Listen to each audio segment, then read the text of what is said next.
Je suis ravie de vous retrouver aujourd'hui pour mon bilan du Cold Winter Challenge. Enfin, je n'ai pas fait de point lecture pendant le Cold Winter Challenge, ça m'avait été demandé tout simplement parce que j'ai très peu lu, du coup je me voyais pas faire un point lecture avec seulement 2 livres.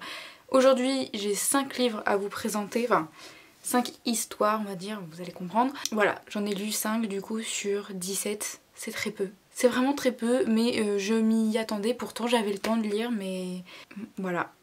J'ai pas d'excuses. Donc on va commencer de suite. Le premier livre que j'ai lu c'était La tempête des échos, le dernier tome de La Passe Miroir, écrit par Christelle Dabo, je ne sais pas. Publié chez Gallimard Jeunesse. Ce n'est pas une surprise pour moi que ce soit le premier que j'ai lu parce que je voulais absolument connaître la fin. En plus ma meilleure amie n'arrêtait pas de me dire qu'il fallait que je lise la fin pour qu'on puisse en parler et tout. Ça m'a poussée à le lire en premier, enfin bref. Voilà, alors d'abord je vais vous faire un petit récit de ce qu'est La Passe Miroir. C'est l'histoire d'Ophélie qui est sur l'arche d'Anima, ça veut dire qu'elle peut animer les objets. Et sur chaque arche il y a un chef de famille. Toutes les personnes qui vivent sur l'île proviennent de lui on va dire, enfin en tout cas sont sa descendance. Et du coup elle a des pouvoirs parce que tous les chefs de famille ont des pouvoirs et donc les descendants ont aussi des pouvoirs. Et elle, ses pouvoirs c'est de lire les objets, c'est à dire que là si je touche cet objet avec mes mains je peux lire tout le passé de cet objet, toutes les personnes qui ont touché ce livre, toutes les personnes qui ont touché ce livre, où est-ce qu'il a été, etc. Voilà, le passé du livre depuis sa création. Et elle peut passer du coup entre les miroirs. La passe miroir, voilà, peut se téléporter du coup grâce au miroir. Un pouvoir absolument génial. Elle va être mariée de force à quelqu'un qui vient de l'arche du pôle, donc qui s'appelle Thorn, qui lui a un autre pouvoir puisque du coup il vient d'une autre arche.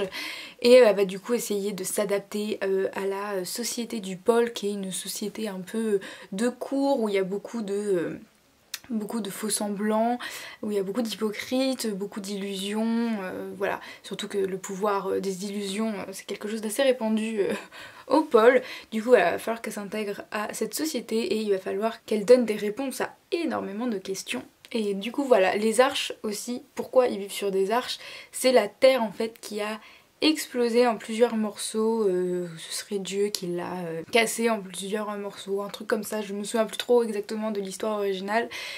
Mais en gros c'est ça, et du coup ils se sont tous retrouvés sur des arches différentes avec un chef de famille, voilà. Du coup on va suivre toute cette histoire, c'était absolument palpitant et voilà j'ai enfin le point final de cette histoire, même si ça finit sur une fin ouverte. Ceux qui n'aiment pas, désolé, c'est une fin ouverte, on peut s'imaginer ce qu'on veut pour la poursuite des aventures de nos personnages. Alors j'ai adoré ce dernier tome, mais j'ai quand même un petit bémol je trouve, c'est qu'on est beaucoup trop centré sur le personnage principal. Là on était vraiment que sur le point de vue du personnage, le point de vue... désolée si pour vous ça spoil, mais le point de vue de Thorn, qui était quand même assez présent je trouvais dans les 3 premiers tomes. Là je trouvais qu'il était complètement absent, le personnage lui-même était complètement absent. Donc je sais pas, j'étais un peu déçue de ça, de cet effacement en fait de tous les autres personnages au profit du coup du personnage principal. C'est dommage, je trouvais que c'était dommage, j'aurais aimé voilà, voir tous les autres points de vue. C'est un parti pris de l'auteur, je trouve que ce dernier tome a quand même été plutôt réussi, même si bon il y a eu débat sur la fin. Je comprends pourquoi il y a eu débat sur la fin, là aussi c'était un parti pris. Moi j'ai aimé, vous savez quoi, moi j'ai quand même apprécié cette fin que nous offrait l'auteur. Est-ce que je l'aurais imaginé comme ça? Je ne sais pas, mais c'était quand même une fin plutôt spectaculaire. Du coup voilà, j'ai quand même tout de même beaucoup aimé cette série, je vous la recommande. En plus c'est de la VO en français du coup, puisque c'est une autrice française, donc je ne peux que vous recommander de lire cette saga qui est absolument magique. Ensuite j'ai lu le premier tome du Trône de Fer écrit par George R.R. Martin, qui est donc l'histoire de Game of Thrones. Et sur le coup, ce premier tome c'est vraiment exactement la même histoire que la série, donc aucune surprise, vraiment aucune surprise, c'était exactement la saison 1, voilà, c'était cette histoire. Si vous voulez vous aussi vous lancer dans les livres et alors que vous avez déjà vu la série, vous n'aurez aucune surprise. Cependant c'était quand même génial parce que moi j'adore l'histoire de Game of Thrones, j'ai beaucoup aimé la lire du coup. Par contre je trouvais qu'il y avait des petites fautes d'orthographe, je sais pas, la grammaire était un peu bizarre je trouvais par certaines phrases qui pour moi n'avaient plus trop de sens. mais je sais pas, c'est peut-être juste moi qui suis bête, hein, vous savez, et du coup qui ne sait pas que ce genre de phrases peuvent exister. Mais voilà, c'était plutôt sympathique, j'ai plutôt aimé, c'était pas non plus un coup de cœur, je vais quand même continuer la série, mais c'était quand même assez palpitant et je pense que si vous n'avez jamais vu la série, je pense que l'histoire peut vraiment vous plaire parce qu'il y a quand même beaucoup d'action, il se passe beaucoup de choses, il y a toutes les chances que vous aimez si vous aimez la fantasy. Ensuite, j'ai lu Un jour je serai roi, donc le premier tome de Versailles, le palais de toutes les promesses, écrit par Jean-Michel Rioux, publié chez J'ai lu. Et là j'ai une grosse surprise parce qu'en fait dans ce livre on ne va pas suivre l'histoire du roi soleil, non. On va suivre l'histoire d'un jeune homme alors qui s'appelle voilà, Toussaint de la Forge. Sa mère est morte à sa naissance et du coup il va être confié... Alors d'abord il va avoir un parrain, puis ensuite à ses 10 ans je crois son parrain va le confier à un orphelinat, enfin en tout cas un collège où il sera en pension. Et du coup voilà il va être éduqué là-dedans, c'est quelque chose d'assez dur hein, parce que les règles sont assez strictes, c'est en plus ce sont des clercs qui s'occupent de ça donc voilà il y a toutes les règles de la vie religieuse etc. Donc voilà c'est assez dur et ce petit garçon a énormément des questions sur sa naissance, sur qui est sa mère, qui est son père, c'est des choses qui le rongent. Vraiment, il ne comprend pas pourquoi on l'a abandonné et c'est un petit garçon qui va vraiment grandir avec beaucoup de questions, beaucoup de rage, qui va avoir beaucoup envie de se venger et voilà, l'histoire va énormément tourner sur voilà, la question de la vengeance et voilà, on va suivre du coup ce petit garçon qui va grandir et qui va vouloir devenir roi.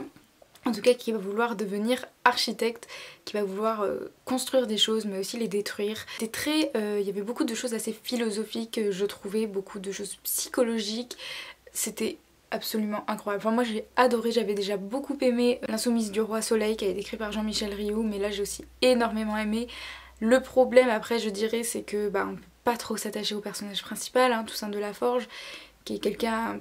Enfin moi en tout cas je ne peux pas du tout m'identifier à lui, il fait des choses plutôt horribles, hein. Je tiens quand même à le préciser, mais c'est absolument génial, c'est dans le cadre du coup de la construction du château de Versailles. Donc à ses tout débuts le château de Versailles n'était pas du tout construit, enfin c'était un pavillon de chasse au départ et la première chose qu'on va essayer de construire au château de Versailles c'est les jardins parce qu'il y a énormément de travail à faire dans les jardins et voilà c'est à partir de là on va dire que, enfin du coup un peu avant, parce qu'on va d'abord suivre l'enfance de Toussaint de la Forge, mais une fois qu'il sera grand, voilà, c'est à partir de là que l'histoire va commencer, de la construction de ce château et de, en parallèle, la vie de cet homme qui est né exactement le même jour que Louis XIV, exactement le même jour, mais avec voilà deux destins quand même bien différents. Je vous recommande à fond ce livre si vous aimez les romans historiques. Une pépite.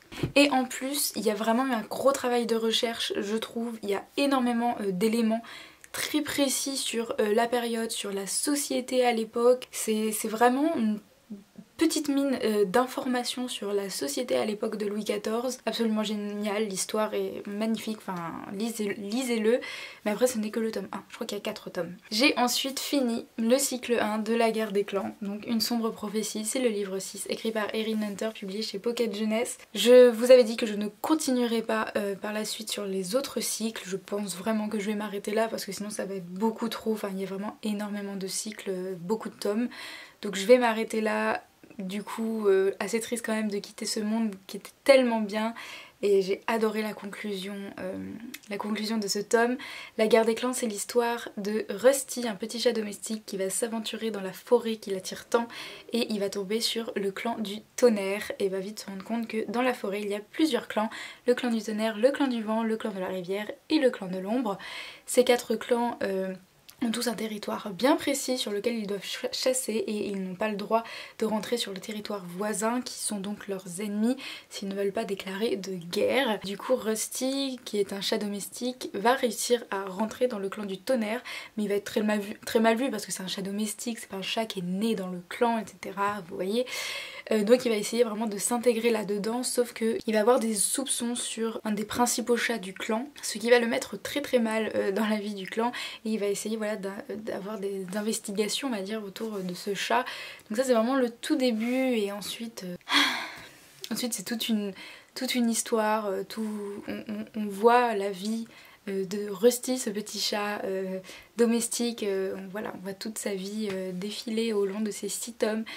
Magnifique, vraiment magnifique, c'est plein d'action, c'est plein de rebondissements, c'est haletant, il y a beaucoup de suspense, les batailles sont incroyables. Et moi j'ai adoré voilà, ce côté sauvage des chats, ce côté vraiment chasseur, guerrier, j'ai adoré vraiment, j'ai vraiment beaucoup aimé et très contente de finir ce livre, même si je suis aussi un petit peu déçue de quitter ce monde que j'ai beaucoup aimé. Et enfin j'ai lu Qui est I. Alors je ne vous montre que le premier tome, mais j'ai lu les 3 premiers tomes, donc écrit par Kevin Tran, donc du rire jaune, et dessiné par Fanny Antini. J'ai adoré ces 3 premiers tomes. Je vais évidemment lire les 3 autres tomes, je crois qu'il y en a 6 ou 7, je ne sais plus. Qui est I, c'est du coup l'histoire de 2 frères, Qui et I, dans le monde, je me souviens plus du nom du monde, c'est en forme de panda. Voici le monde où ils vivent, et eux ils vivent sur l'île jaune, l'île des artistes, et on va suivre leurs petites aventures. Il n'y a pas vraiment d'histoire toute faite, enfin l'histoire va venir après, dans le tome 3 je crois, ou dans le tome 2, je ne sais plus, mais sinon voilà, on suit leurs petites histoires par-ci par-là, même dans le tome 2 et 3, même si on voit se profiler une histoire principale, il y a toujours quand même des petits épisodes par-ci par-là, puis il y a des petits jeux interactifs avec le lecteur. Alors je sais plus si je vais le retrouver. Ici je sais pas si vous allez voir, chaque case est numérotée, donc là voilà il y a des petites bulles, chaque case est numérotée et en fait c'est toi qui dois choisir les décisions pour Qui est I. Et tu dois avoir 100 points à la fin pour avoir le truc principal, mais il y a des petites choses cachées. Si tu veux arriver aux 100 points, il faut être très malin. Et ça, j'ai trouvé ça absolument génial, vraiment pour du point de vue d'un adolescent, enfant-adolescent, préadolescent du coup on va dire. Je trouve que ces livres sont parfaits, ils sont vraiment faits pour eux, donc voilà, vraiment génial, bouffée d'air frais et très bien dessiné, très mignon. Moi j'ai adoré. Donc voilà les livres que j'ai lus, j'espère que cette vidéo vous a plu. N'hésitez pas à me dire si vous aussi vous avez fait le Cold Winter Challenge et si vous l'avez réussi, quel livre vous avez lu ou si vous avez vous aussi lu les livres que j'ai lus. On se retrouve pour une prochaine vidéo, je vous fais de gros bisous, bonne lecture.